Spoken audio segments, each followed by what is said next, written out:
चिंगीला room मध्ये खूप कंटाळा आला होता. म्हटलं असं फिरवलं ना तर जरा तिला बरं वाटेल म्हणून घेऊन आले मी. डॉक्टर अंजली, आपण एका सिरियस प्रोफेशन मध्ये आहोत याचं भान असू द्या. पेशंटशी इतकी सलगी करणं बरं नाही. तिला थोडासा वेळ दे, तिला जरा सेटल होऊ दे. हे बघ, हा एंथू फार काळ नाही टिकणार. लेट्स सी फार काळ काय टिकतंय. तिचा एंथू किती स्वतः. मला माहिती ही तुझी केस आहे आणि ही तुझीच राहणार आहे. बिलीव्ह मी फक्त मदत करण्याचा प्रयत्न करते एवढं. अगं मग नको ना करू.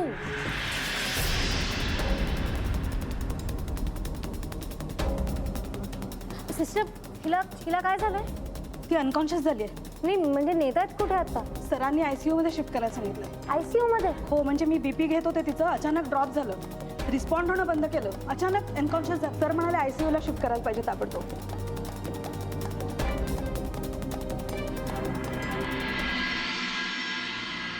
ॲड्रेनलिन ॲडमिनिस्टर करूनही काही उपयोग होत नाही आहे. मग आपण हायड्रोकॉर्टिसॉलचा डोस वाढवून बघायचा का? नाही, नको. प्रमाणाबाहेर डोस वाढवून त्याची रिॲक्शन झाली तर त्याचाही प्रॉब्लेम होतो. ही तुमची केस आहे? Yes sir. रोहिणी मॅम, अचानक चिंगीला काय झालंय? ती अशी क्रिटिकल का झाली? नाही, काही सांगता येणार नाही. प्रायमरी इन्व्हेस्टिगेशन्स मध्ये तिला गोळ्यांची ॲलर्जी झाली असं डिटेक्ट झालंय. तिला आता लाईफ सपोर्टरवर ठेवलंय, पण प्रॉब्लेम असा आहे की ती कोणत्याच उपचारांना रिस्पॉन्ड करत नाही. पण मग असं अचानक कसं काय घडलं? डॉक्टर रोहिणी, इथे इमर्जन्सी आणि तुम्ही गप्पा काय मारत बसलात? सॉरी.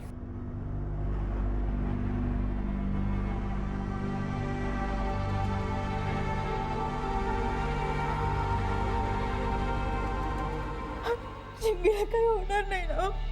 मला खूप काळजी वाटते. मला एकदा बघायचं तिला. प्लीज रडू नका तुम्ही. प्लीज शांत व्हा. डॉक्टर, हो काय झालं आमच्या चिंगीला? आमच्या चिंगीला काही होणार तर नाही ना? चिंगीला काहीही होणार नाही. तुम्ही अजिबात काळजी करू नका. हो, पण ते डॉक्टर काय बोलतायत? डॉक्टर, मला खूप भीती वाटते. चिंगीला काय झालंय? आम्हाला तिला बघा पण देत नाहीये.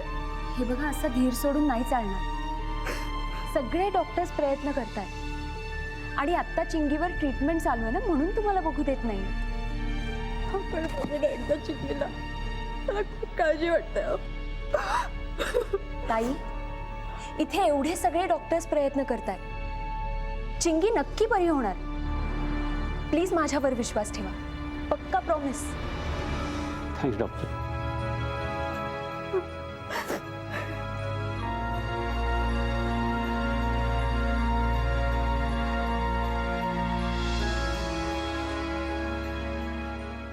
मधू, अगं मधू शांत हो. डॉक्टर अंजलीने सांगितलंय ना, आपल्या चिंगीला काही होणार नाही. ती नक्की बरी होणार. माझा त्यांच्यावर पूर्ण विश्वास आहे. नको तू काळजी करूस.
डॉक्टर अंजली, तुम्ही प्लीज बाहेर थांबा.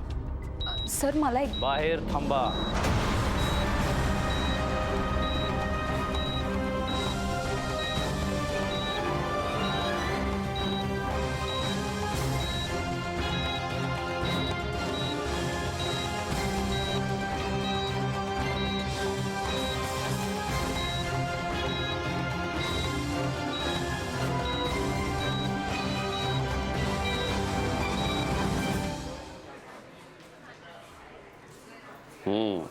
वा छान. पण आता एवढं चालता येतंय म्हणून लगेच बाहेर पडायचं नाही, घरी जाऊन आराम करायचा 2 महिने किमान. हां हां, बाहेर जाऊ देऊ नका यांना.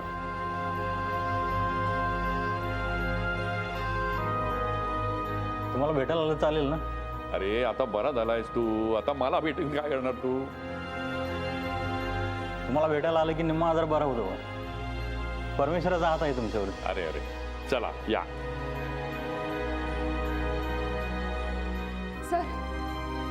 सर प्लीज लवकर चला, चिंगी खूप क्रिटिकल आहे. आणि सर तुम्हीच तिला ट्रीट करू शकता. सर प्लीज चला ना.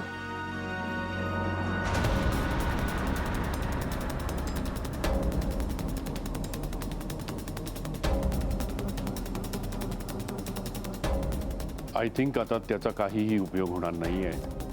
म्हणजे you can go and see the patient.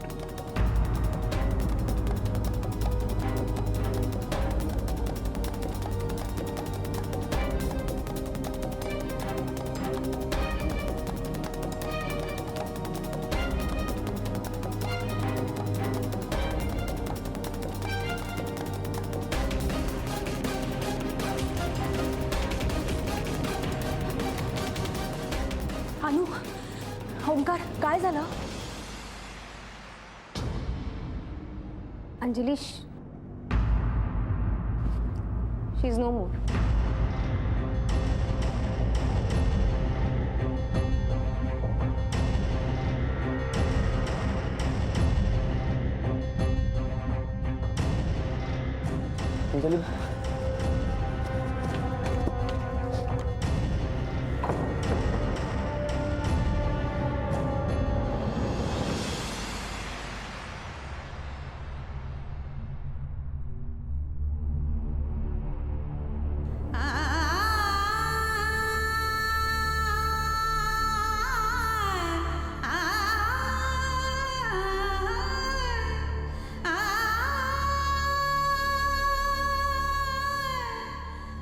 Doctor दीदी, तुला श्रीखंड डॉक्टर बोलू? चालेल. Friends, stone paper scissor. Stone paper scissor. अनुताई तुला औषध देते. नाही, मला अनुताईकडे नको. मला फक्त श्रीखंड डॉक्टर कडून हवंय.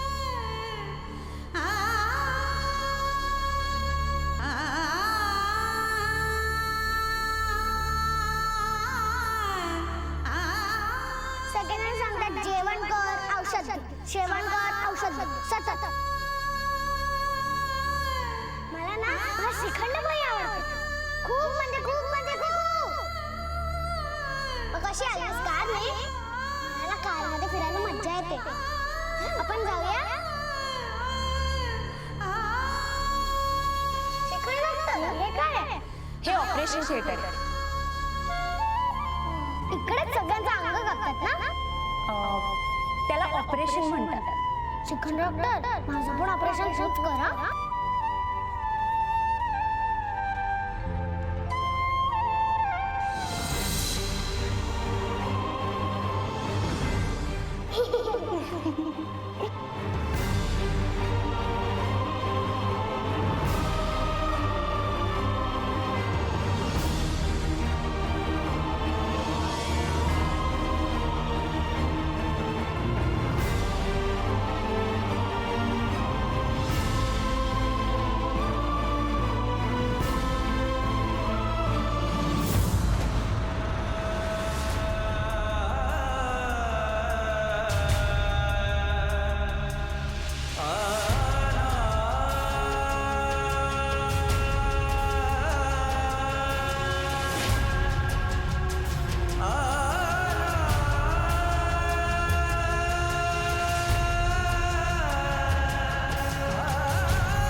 अंजली,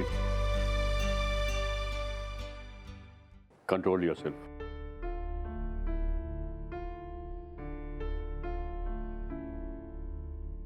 अंजली, मी तुला पूर्वी एकदा म्हणालो होतो की डॉक्टरनं पेशंटशी फार सलगी करू नये, आठवतं? ते मी एवढ्याचसाठी म्हणालो होतो की डॉक्टरनं जर पेशंटशी फार सलगी केली ना तर मग त्याचा फोकस जातो आणि डॉक्टरसाठी त्याचा फोकस अत्यंत महत्त्वाचा असतो. पण सर, पेशंटची तब्येत बरी व्हायला हवी म्हणून आपण डॉक्टर सगळे प्रयत्न करून बघतो ना. पेशंट शरीराने बरा व्हावा म्हणून आपण त्याला औषधं देतो. पण आजारपणामुळे खचलेल्या त्याच्या मनाचं काय? आपल्या 2 प्रेमाच्या शब्दांनी जर त्याला खरंच बरं वाटणार असेल तर काय चूक आहे त्यात? अंजली, मनाला बरं वाटणं ही फक्त एक भावना आहे. शरीराला बरं वाटणं हे महत्वाचं.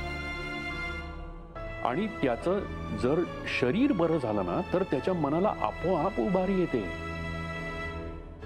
हां, त्याचं शरीर बरं होताना त्याला हिम्मत देणं गरजेचं असतं. पण तुम्ही जर असं पेशंटमध्ये इमोशनली इन्व्हॉल्व होऊ लागलात ना तर ते बरोबर नाही. पण हे कसं शक्य आहे सर? तुम्हाला सुद्धा माहिती आहे ना, पेशंटला भावनिक आधार देत असताना आपण सुद्धा कुठेतरी त्याच्यात गुंततो. आणि मग जर हे नाही करायचं तर मग डॉक्टर्सनी नेमकं काय करायचं?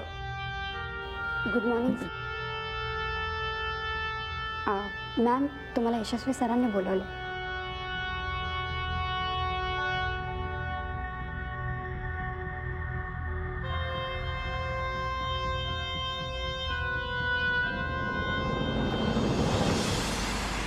कारण आपण डॉक्टर्स होतो ना दादा. It's routine for us. या अशा घटना करिअरमध्ये घडतातच. त्या कितीही पेनफुल असल्या तरी त्या मागे ठेवून आपल्याला पुढे जावं लागतं. हेच तर शिकायचं आहे तुम्हाला. पेशंटच्या सुखदुःखाच्या पलीकडं आपल्यातलं डॉक्टर पण 24 तास जागं ठेवावं लागतं आपल्याला. सर, मला कळत नाही हे सगळं इतकं सडनली झालं कसं? आय एम टेलिंग यू, ती काल रात्री नॉर्मल होती sir. Last night she was absolutely normal. आणि आज सकाळी ती अचानक क्रिटिकल होते आणि हे सगळं I am not getting it. Patient दगावल्यानंतर या सगळ्या चर्चा करण्यात काही अर्थ नसतो. पुढचा पेशंट आपली वाट पाहत असतो. सर, विचार येणारच ना. आय मीन, एखादी व्यक्ती आपल्या देखत मरते आणि आपण डॉक्टर्स म्हणून काहीच करू शकत नाही. हो, कारण आपण डॉक्टर्स आहोत, देव किंवा जादूगार नाही आहोत. सायन्सलाही मर्यादा असतात. त्या मर्यादा लक्षात घेऊन त्याच्याबद्दल आदर मनात ठेवून आपण प्रयत्न करायचा असतो. प्रयत्न सक्सेसफुल झाला तर पेशंट वाचतो, नाहीतर दगावतो. इतकं सोपं आहे. नाही सर, मला खरं तर हे सगळं भयंकर अवघड वाटतंय. तुझ्या करिअरमधली ही पहिली डेथ आहे म्हणून तुला असं वाटतंय. तू अजून यूज टू झालेला नाहीस. आपल्या प्रोफेशनमध्ये आपल्याला पटो न पटो, आवडो न आवडो, आपल्याला यूज टू व्हावं लागतं. सावर स्वतःला. पुढचा पेशंट वाट पाहतोय तुझी.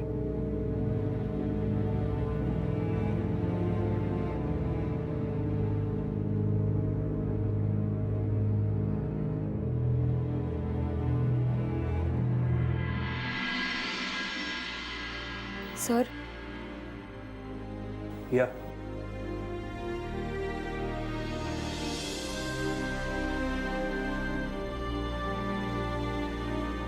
तुम्ही बोलवलं. यांना बोलायचं तुमच्याशी.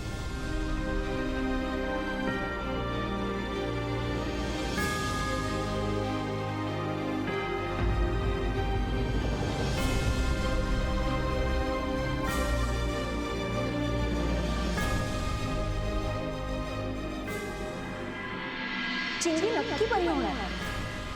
प्लीज माझ्यावर विश्वास ठेवा. पक्का प्रॉमिस. काय झालं डॉक्टर? असं कसं झालं? बोला ना डॉक्टर. तुम्ही गप्प का? हे असं कसं झालं?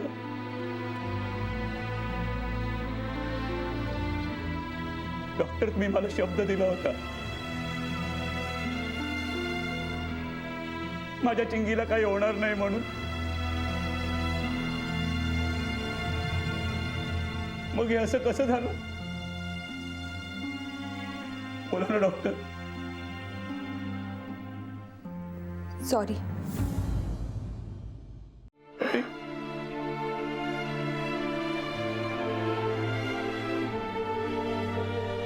हो, तुमच्या सॉरी बोलण्यानं माझी मुलगी परत येणार आहे का?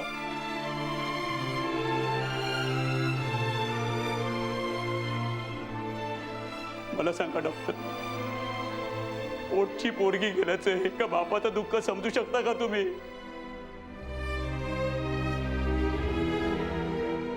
आपली मुलगी हेच आपलं जग होतं असं मानणाऱ्या आईचं दुःख समजू शकता का तुम्ही?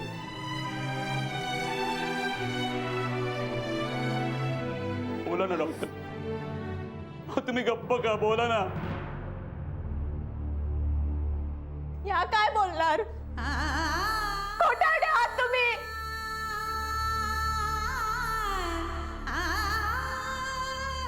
फसवलं तुम्ही आम्हाला. कशाच्या जोरावर म्हणाला की माझ्या मुलीला काही होणार नाही म्हणून?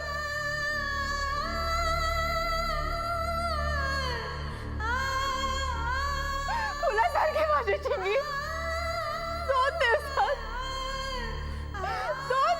होत्याची नव्हती झाली.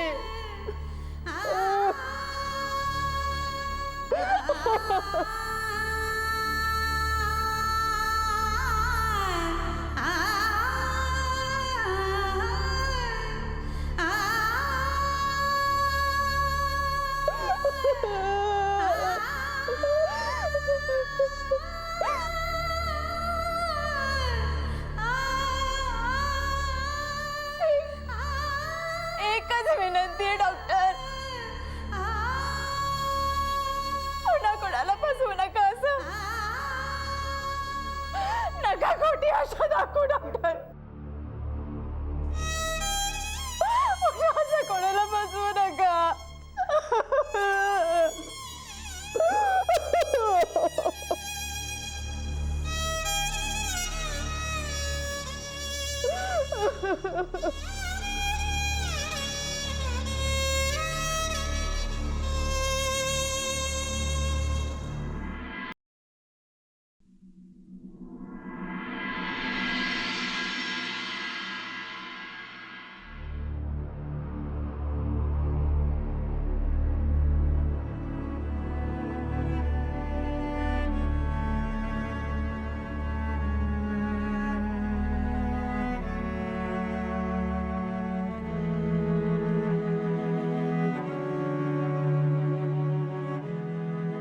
या अशा प्रसंगांकडे एक लेसन म्हणून बघायला शिका. एक डॉक्टर म्हणून आपल्याला असं वाटत असतं की आपण प्रत्येकाला बरं करू शकतो, पण आपल्याही काही मर्यादा आहेत आणि हे असे प्रसंग आपल्याला त्याच मर्यादेची जाणीव करून देतात. यू वोंट बिलीव्ह, प्रत्येक डॉक्टरला अशा प्रसंगातून जावं लागतं.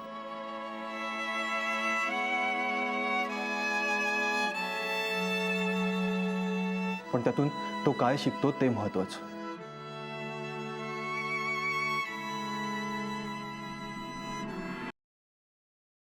डॉक्टर आणि पेशंटमध्ये एक इनव्हिजिबल लाईन असते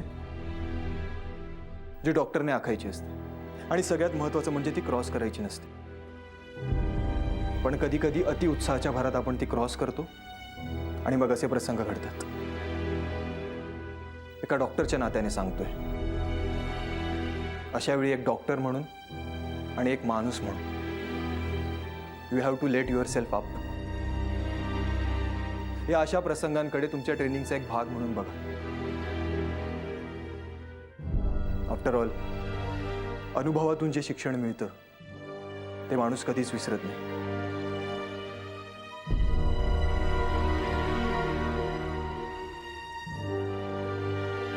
आय होप तुम्ही सुद्धा विसरणार नाही.